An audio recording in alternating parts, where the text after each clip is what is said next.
Ang report mula kay RH15, Giselle Ricafort. Giselle? Mr. L. kay bantay sarado ng mahigit 10,000 kapulisan ang National Capital Region ngayong Labor Day. Sinabi sa DZRH ni NCRPO Chief Major General Anthony Aberin na kabilang dyan yung 3,500 tauhan mula sa Civil Disturbance Management Unit at 500 naman na augmentation mula doon sa PRO3 at PRO4A. Nakadeployan niya ang puwersa sa mga pangunahing lugar sa Calagang, Maynila, kabilang na sa mga pagdarausa ng mga pagkilos at iba pang aktibidad. Sinabi ni Aberin na wala namang namomonitor ang NCRPO na anumang security threat sa Capital Region.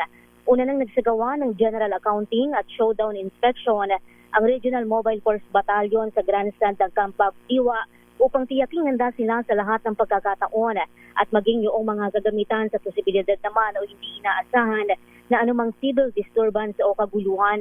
Kabilang sa ininspeksyon ng Civil Disturbance Management Gear, riot equipment at ang pisikal na kahandaan ng mga personnel na siyang magpapatupad ng kaayusan at seguridad sa iba't ibang lugar sa Capital Region.